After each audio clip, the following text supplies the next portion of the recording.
Vamos a estar viendo en estos domingos una temática o una serie titulada La esencia de vivir. La esencia de vivir basada en lo que son las pruebas, las dificultades. Y quiero que antes de que arranquemos en esta temática del día de hoy, quiero que estemos haciéndonos la pregunta de qué corresponde o qué es cuando decimos la esencia. ¿Qué entendemos por esencia? ¿Qué entendemos por esencia? ¿Cuándo usamos ese término, esencia? Bueno, en la cotidianidad, ¿cuándo usamos ese término de esencia? Como lo que somos.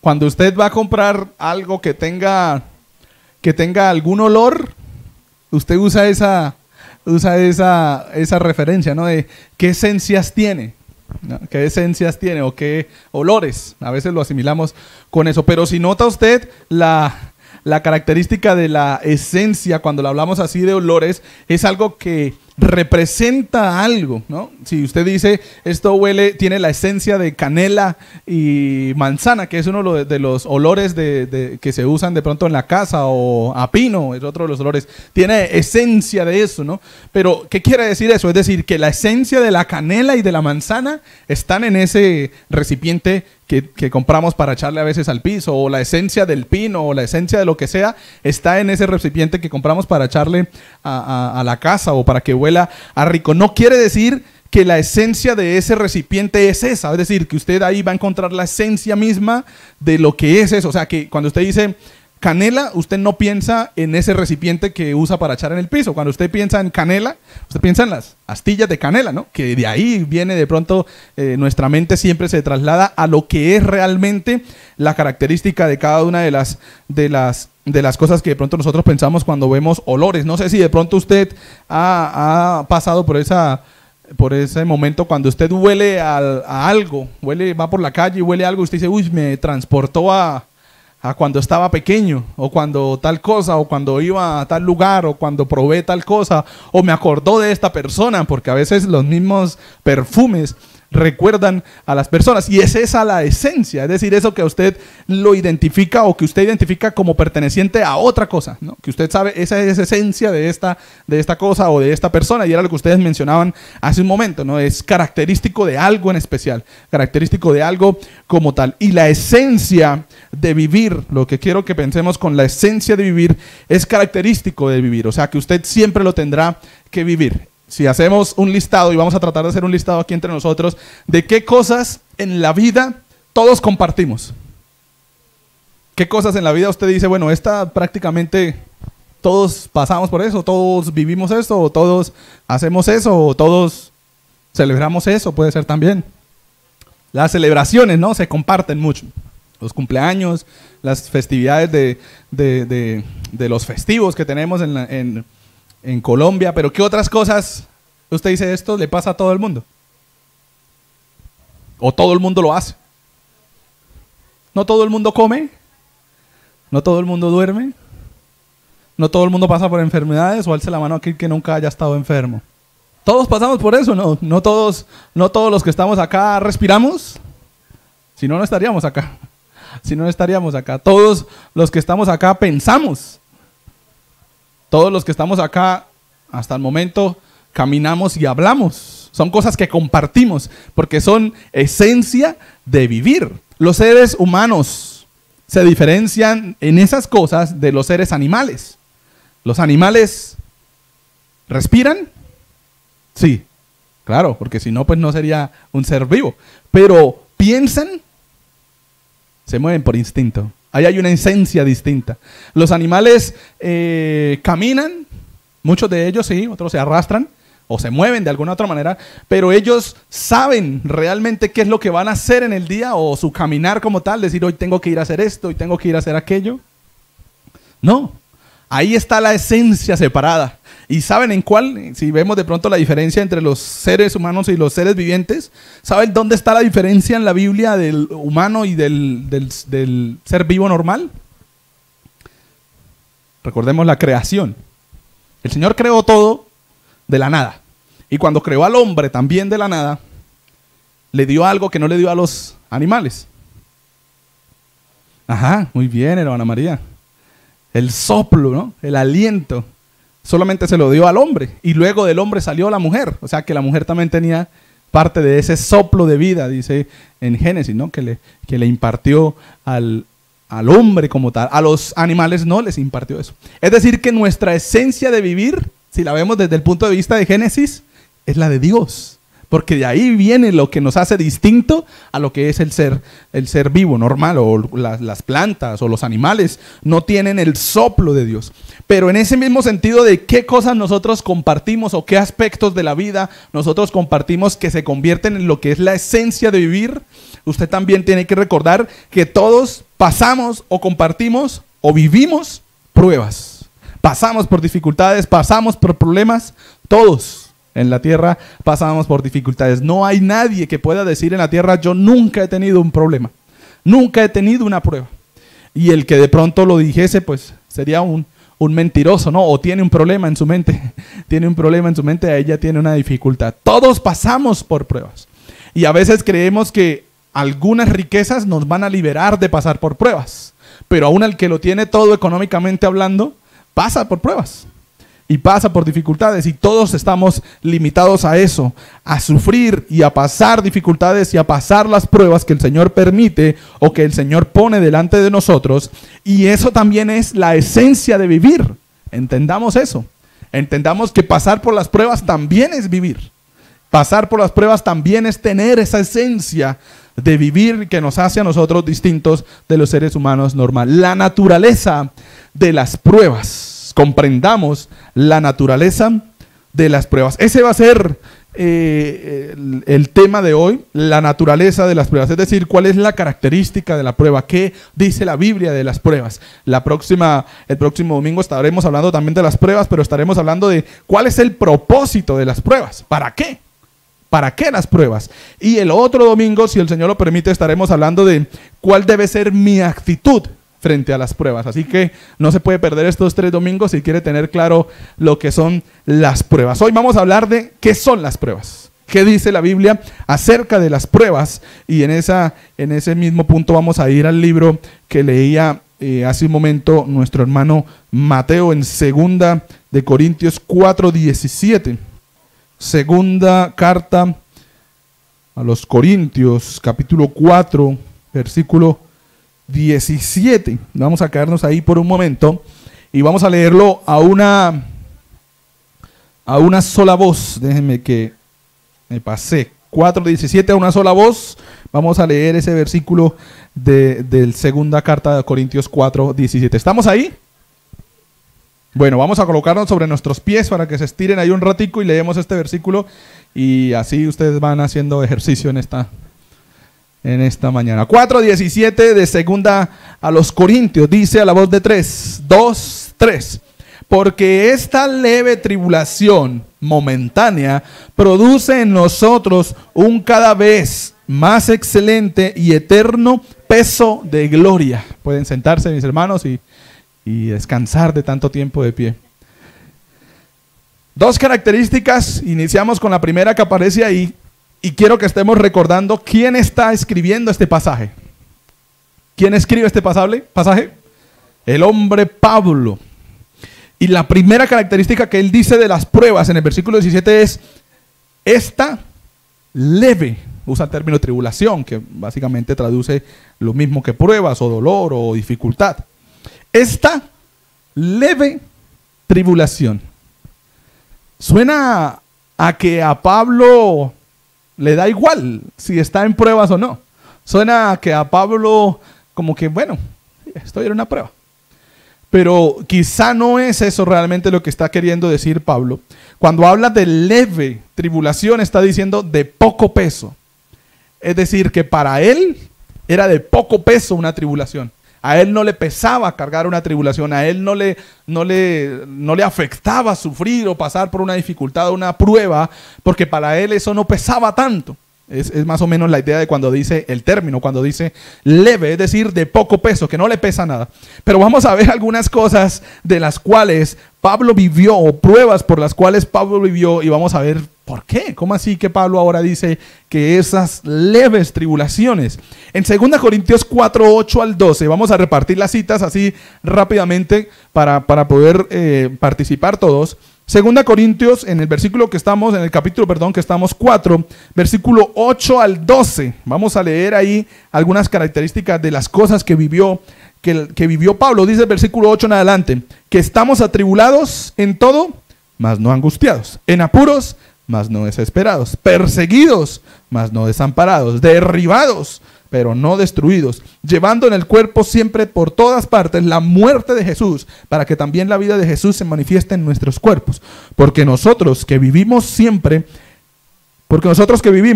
estamos entregados a muerte por causa de Jesús, para que también la vida de Jesús se manifieste en nuestra carne mortal, de manera que la muerte actúa en nosotros y en vosotros la vida. Mira, ya hay algunas características de algo que pasó Pablo: atribulación, apuros, persecución y estar derribado o atormentado. Luego, Hechos 14, 19 al 22. Hay una historia ahí de Pablo que nos dice que Pablo también fue, si quiere usted anotar esos pasajes, 2 Corintios 4, 8 al 12 nos habla de tribulación, apuros, perseguimiento y derribar o estar derribado. Hechos 14, 19 al 22, Hechos 14, 19 al 22, muestra la historia de cómo a Pablo pretendían agarrarlo y apedrearlo, e incluso cómo lo apedrearon. Y lo arrastraron fuera de la ciudad porque supuestamente ya estaba muerto. Es decir, que ellos creyeron que habían matado a Pablo, que lo habían acabado a punta de piedra. Y en esa ocasión de la historia en la cual estamos pensando, el apedrear no era que tiraban 3 piedritas. El apedrear era que se tiraba tanta piedra al punto de que a veces se formaban montes. Y hay pasajes en la Biblia en donde dice que hasta el día de hoy permanece el monte de la apedreada que le tiraron en el Antiguo Testamento, que le tiraron a esa persona. Es decir, que no eran 3 piedritas que tiraban o piedritas pequeñitas. Era el deseo de la misma sociedad de acabar con la vida de alguien a punta de piedra. Y si se podía tirar la piedra más grande, pues se tiraba la piedra más grande. A tal punto de que a Pablo lo dieron por muerto. Dijeron, bueno, ya lo matamos, arrastrémoslo para que se muera afuera, y ni siquiera le dieron de pronto un lugar en donde enterrarlo o donde de pronto estar bajo tierra, sino que lo arrastraron y que se lo coman los chulos. Esa era la idea, que se lo coman los chulos, los cuervos, que se acabe y que no quede historia o no quede de pronto rastro de la vida de Pablo. Pero Pablo no murió en ese momento, sino que el Señor lo rescató de ese momento tan duro. Después en Hechos 16, versículo 22 al 24, a Pablo le rasgaron la ropa y lo azotaron con vara. Le dieron con vara y le dieron como si, mejor dicho, no fuera a poder caminar después. Y aparte de eso, lo metieron al calabozo. Pero no a cualquier calabozo, sino a la cárcel más oscura y más lejos que estaba, que era donde normalmente se metían a las personas más peligrosas, a las personas que de pronto más daño podían hacerle a la sociedad, o para que de pronto estuviesen más vigiladas, o para que sufrieran. Ellos no tenían un baño en donde hacer sus necesidades, tenían que hacer ahí mismo en donde quizá le traían la comida. Ellos no tenían un bombillito así como nosotros de pronto podemos ver acá la luz. Ellos estaban a la oscuridad. Ellos no tenían la luz del sol que de pronto les podía dar un poquito de claridad o también de calorcito en el día, sino que por el contrario era totalmente oscuro y por ende también húmedo, mojado todo en donde estaba. Y ahí dormía y ahí estaba encerrado Pablo, después de darle semejante montón de azotes con vara, encerrado y en el calabozo más al fondo, porque supuestamente era el hombre más peligroso en ese momento. Hechos 21, 30 al 32, dice que a Pablo lo querían matar y que estaban planeando acabar con la vida de Pablo. No les bastó con intentar matarlo a punta de piedra, sino que ahora estaban organizando, por decirlo así, un plan para acabar con la vida de Pablo. Y eso lo dice Hechos, capítulo 21, versículo 30 al 32. Más adelante, en Hechos 23, 10, su vida estaba en un constante riesgo. Y dice que un tribuno tenía temor de que la gente lo fuera a despedazar. Ese es el término que usa, si quiere lo puede buscar. Hechos 23, 10. Dice que el tribuno estaba, la justicia humana estaba asustada porque la sociedad iba pretendía quizá agarrar a Pablo y matarlo, y la justicia estaba asustada porque podían hacer cosas drásticas, e incluso dice que lo querían despedazar. Imagínense las cosas por las cuales Pablo estaba pasando, y aún así Pablo en 2 Corintios 4:17 dice: porque esta leve tribulación. Después de todo lo que pasó, Pablo dice: esta leve tribulación. ¿Suena lógico? A nosotros nos da una gripa y estamos: uy, es que esta enfermedad me tiene pero mal, esta peste me tiene pero mal. A Pablo le dieron piedra al punto de que lo dijeron ya está muerto. A Pablo lo querían despedazar, a Pablo lo querían acabar, a Pablo lo encerraron, le dieron vara públicamente, porque no era que lo encerraran para darle, lo ponían en el parque principal, le daban vara para que todo el mundo se diera cuenta de esos. Y ahora dice en 2 Corintios 4:17: porque esta leve tribulación, porque la esencia de vivir es pasar por pruebas, y nadie está alejado de las pruebas. Nadie puede decir: yo no voy a pasar por pruebas, desde que nací no he tenido ninguna prueba. Nacemos y nacemos llorando, y desde que nacemos ya nos están haciendo sufrir, ¿no? Con la nalgadita para que llore. Todos estamos metidos en ese vivir y en esa pasar por las pruebas, pero Pablo dice: las pruebas son leves. ¿Por qué?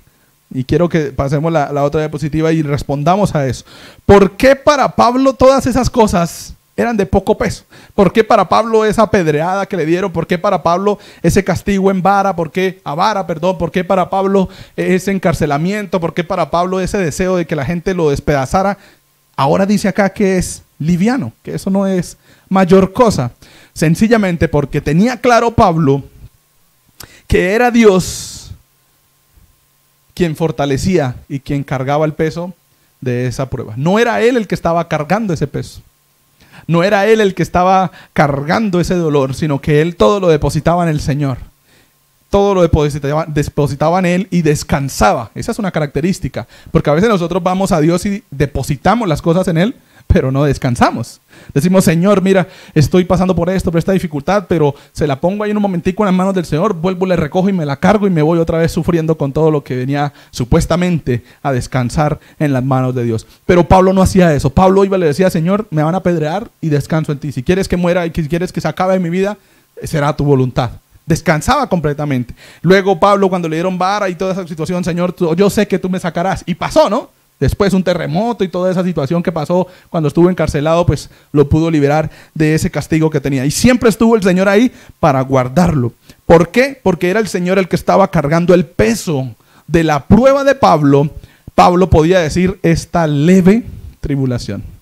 Cuando nosotros no somos capaces de depositar en el Señor nuestras pruebas y descansar, sobre todo, descansar, nosotros no somos capaces de decir esta leve tribulación, sino que cualquier cosa pequeña nosotros estamos diciendo: esta es la peor tribulación por la cual yo podría estar pasando. Pero Pablo, después de pasar por todo eso que sacábamos ahí en los pasajes, ahora dice en 2 Corintios 4:17 que esa tribulación era leve, era liviana. De ahí viene el mismo término, ¿no? Leve o liviano.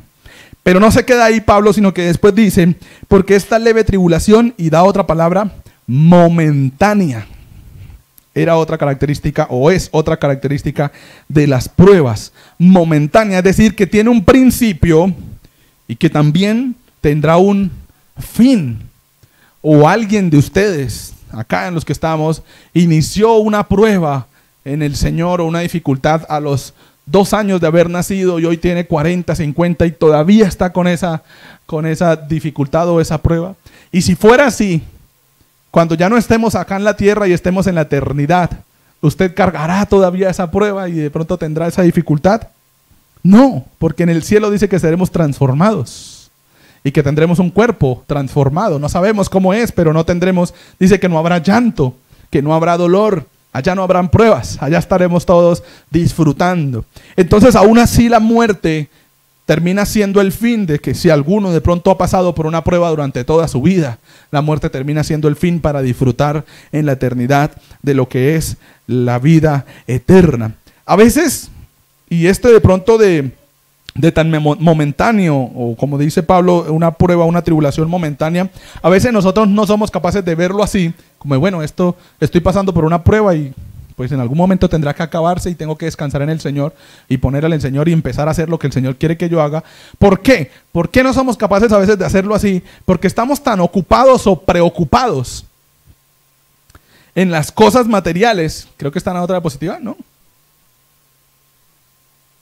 Estamos tan preocupados o tan ocupados en las cosas materiales que cuando las perdemos o cuando nos hacen algo en contra de ellas, aunque tengamos al dueño de todo lo que existe de nuestra parte, nosotros nos destrozamos, nosotros nos arruinamos. Cuando nos tocan las cosas materiales, o cuando el Señor toca las cosas materiales de nosotros, nos arruinamos. Y decimos, no, pero ¿por qué eso?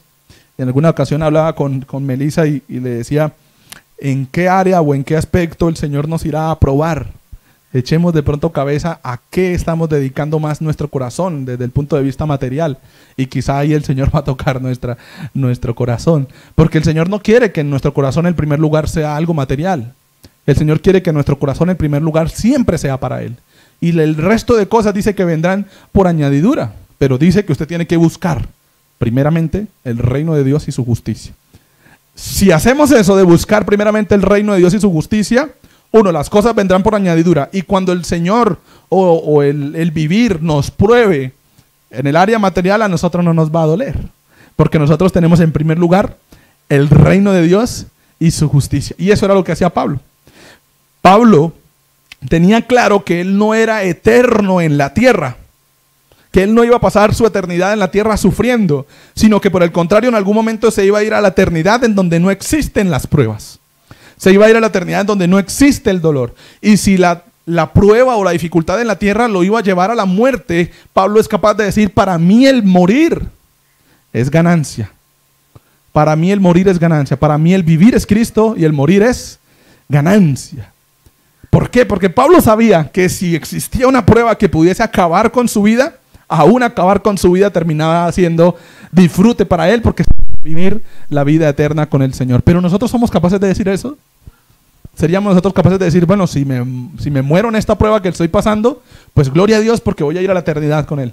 Nos cuesta, ¿no? Porque empezamos a pensar, no, los niños quedan solos, la casa, el proyecto, no me quiero morir porque tengo proyectos de hacer esto, de crecer, de pronto a montar este negocio, de hacer aquello, lo otro, no he ido a esta proyección, no he viajado a tal cosa, no he conocido casi nada y ya me voy a morir, no, todavía me duele. Pero Pablo decía, para mí el vivir es Cristo y el morir es ganancia. Si hay alguna prueba que acabe con mi vida, gloria a Dios, porque sé que en la eternidad no tendré ninguna prueba ni ninguna dificultad. Y ese pensamiento de Pablo es el que ahora le da la oportunidad a Pablo de decir, las pruebas son momentáneas, aparte de livianas.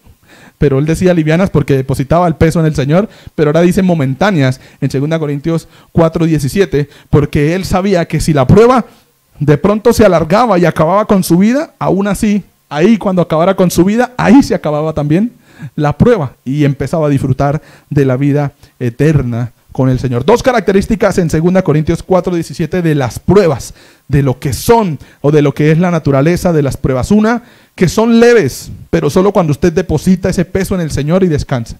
Si no lo hace, usted dirá, no, esta prueba es lo más difícil que yo he podido pasar. Pero cuando usted deposita en oración al Señor ese peso y dice, Señor, ayúdame a descansar, ayúdame a dejar eso ahí, ayúdame. Quizá a veces nosotros pasamos por la prueba y no podemos hacer nada realmente. Y estamos frente a la prueba o la dificultad o el problema y decimos, pues ya no sé qué más hacer.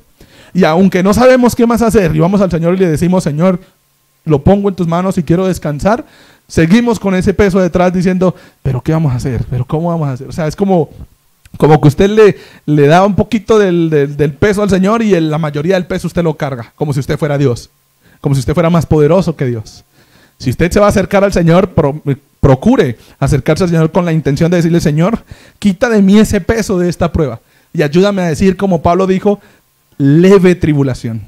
Y además de eso, entienda que por más larga que pueda ser la prueba en la tierra, llegará un momento en el que nosotros ya no estaremos en la tierra y estaremos disfrutando de la eternidad con el Señor. Y esas pruebas que pasamos en la tierra son el propósito, bueno, son el momento en el cual nosotros podemos prepararnos o perfeccionarnos para cuando estemos en la eternidad con el Señor. Vamos a ir a primera carta de Pedro, capítulo 1, versículo 6. Y ahí vamos a sacar la tercera característica de la prueba. Primera de Pedro, capítulo 1, versículo 6. Quien lo tenga lo puede leer.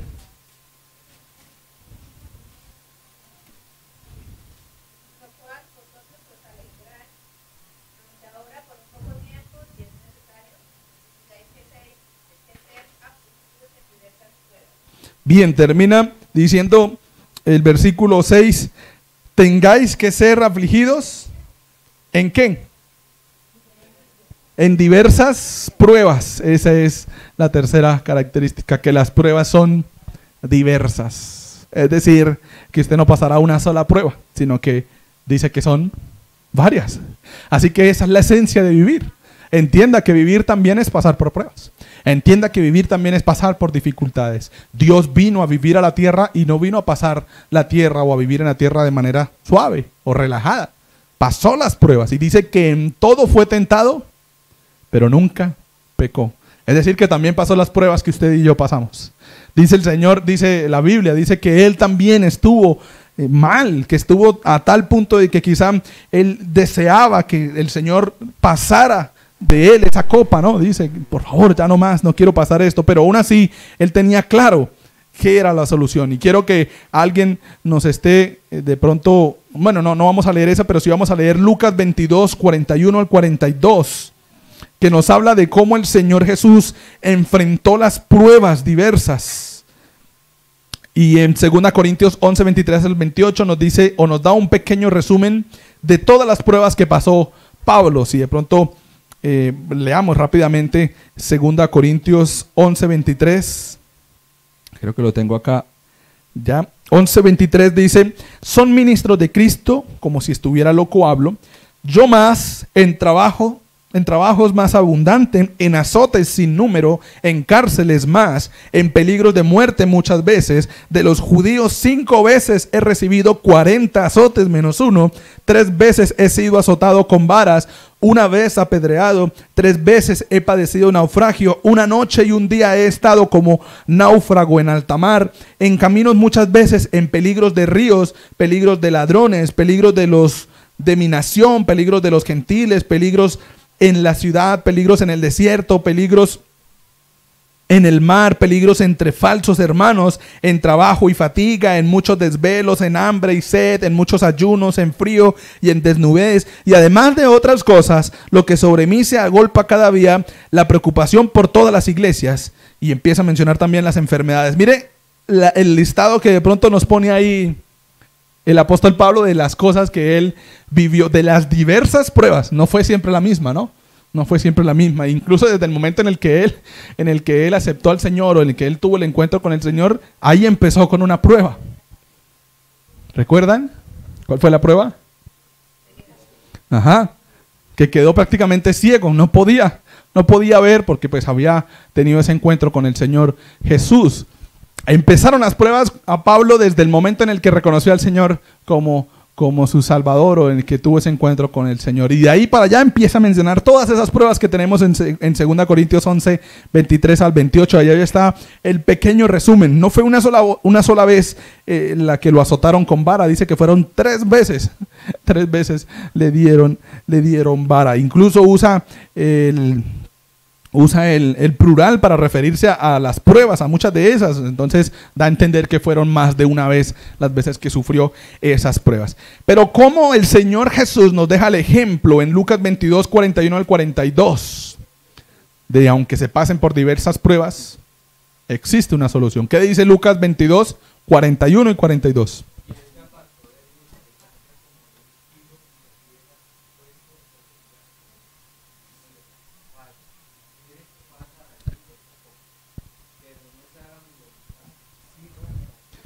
¿Cuál fue la frase que usó el Señor Jesús? Está ya a unas horas de ser entregado para morir en la cruz. ¿Qué le dice al Señor, a Dios, al Padre?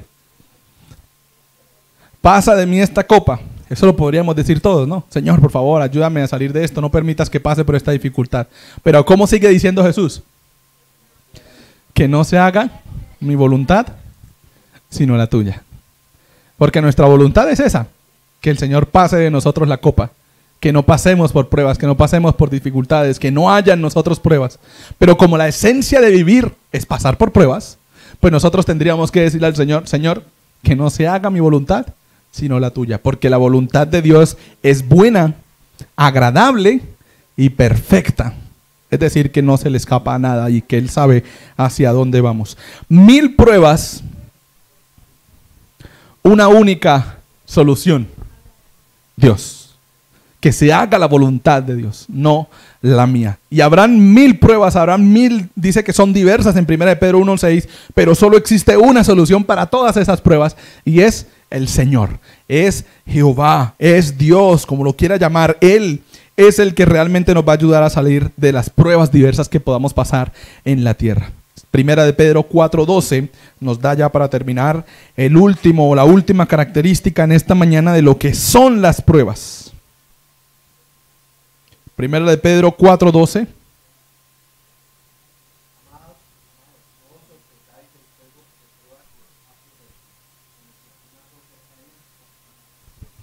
Dice que las pruebas no nos deben sorprender, no nos deben extrañar, como de, Señor, pero ¿por qué yo tengo que pasar por esta prueba? Si yo voy a culto todos los domingos. Si yo ofrendo, Señor, ¿por qué tengo que pasar por esta prueba? Si yo oré, ¿por qué tengo que estar pasando por esta prueba? Recuerden que es la esencia de vivir. Estamos destinados en la tierra a pasar por pruebas. Desde el momento en el que el pecado entró en la humanidad. Desde el momento en el que el pecado entró en la humanidad, dice que la mujer tendría que sufrir para dar a luz y el hombre tendría que sufrir para trabajar. Tendría que con su sudor y el sufrimiento. Y tenemos que estar dispuestos a vivir de esa manera. Pero no nos debemos extrañar, ¿no? Pero ¿por qué, Señor? Y es ahí donde nosotros tenemos que tener claro que la pregunta que nosotros debemos hacer no es, creo que en la otra página está, en la otra positiva, no es ¿por qué?, sino ¿para qué? Porque cuando usted pregunta ¿por qué, Señor?, usted está mirando hacia atrás. Y está mirando, Señor, de todo lo que yo he vivido, ¿por qué? ¿Qué hay ahí atrás que me hizo llegar a este momento? Y se olvida por completo que las pruebas son para que nosotros miremos hacia el frente y tengamos claro para dónde el Señor me quiere llevar con esta prueba. Hacia dónde me quiere llevar. ¿Qué es lo que quiere que yo saque de mi corazón? ¿Qué es lo que quiere que yo elimine de mi corazón? ¿Qué es lo que quiere que yo añada a mi corazón? ¿Y a dónde me quiere llevar el Señor con esa prueba? Cuando usted pregunta ¿por qué, Señor?, usted está mirando hacia atrás y está diciendo, Señor, pero mire, yo estoy haciendo las cosas bien. Y mire cómo me he comportado. Y Señor, pero mire todo lo que he hecho. Y bueno, sí me equivoqué ahí, pero no, mire esta otra cosa que está acá. Y realmente las pruebas son para que nosotros preguntemos al Señor, Señor, ¿para qué es esta prueba? Que se haga tu voluntad y no la mía. ¿Cuál es tu voluntad? ¿Hacia dónde me quieres llevar? ¿Qué es realmente lo que quieres decirme? Pero que usted esté dispuesto a abrir su boca para pronunciar eso, abrir su mente para entender lo que la palabra de Dios le va a decir, pero también abrir su corazón para tomar las decisiones que tenga que tomar. Porque llegamos al punto de abrir nuestra boca y decirle, Señor, pero ¿para qué es esta prueba? ¿Qué quieres? ¿Qué quieres de mí? Y de pronto podemos incluso llegar al punto de abrir nuestra mente para leer la palabra de Dios y entender qué es lo que Dios quiere para nosotros, pero a veces no estamos dispuestos a abrir nuestro corazón para tomar las decisiones que debemos tomar después de entender qué es lo que Dios quiere para nosotros. Y nos quedamos sufriendo. Y no damos el paso de decir, bueno, Señor, entiendo que estoy haciendo esto mal y que debo dejar de hacerlo. Y entonces por eso es importante que estén esas tres cosas. Abrir nuestra boca para buscar al Señor y decirle, Señor, que se haga tu voluntad y no la mía. Abrir mi mente para buscar la palabra de Dios y leer qué es lo que dice la palabra de Dios acerca de eso. Pero también abrir nuestro corazón para tomar las decisiones que debemos tomar, para dejar o empezar a hacer lo que el Señor quiere que nosotros empecemos a hacer. Pero las pruebas no son para que seamos sorprendidos. Las pruebas no son para que nos extrañemos. Las pruebas no son para poner en tela de juicio la voluntad de Dios y para decir, Señor, pero ¿por qué tengo que pasar por esta prueba? ¿Por qué tengo que pasar por esta dificultad? Porque esa es la esencia de vivir. Tendremos que pasar por pruebas, pero no todo el mundo sabe vivir las pruebas. Y es por eso que en esta secuencia que estaremos viendo, el próximo domingo estaremos hablando de cuál es el propósito de las pruebas. Y ahí estaremos entendiendo el para qué de las pruebas. Y por eso los motivo a todos para que el próximo domingo nos acompañen y podamos ver cuál es ese propósito de las pruebas. ¿Qué es lo que quiere el Señor con nosotros a través de las pruebas? ¿Qué es lo que quiere el Señor que nosotros entendamos a través de las pruebas y las dificultades? Les voy a invitar a que se coloquen sobre sus pies y recuerden la naturaleza de las pruebas. 4 cosas. Las pruebas son leves, si el Señor es el que lleva el peso. Las pruebas son momentáneas, si usted entiende que en la eternidad no pasará por pruebas y dificultades. Las pruebas son diversas. Pablo tuvo un sinfín un listado largo de las pruebas que tuvo. Y además de eso, en cuarto lugar, las pruebas no nos deben sorprender o extrañar. Y eso no nos debe llevar a preguntar ¿por qué esta prueba? Sino llevarnos a preguntar ¿para qué esta prueba? ¿Qué es lo que quiere el Señor en mí?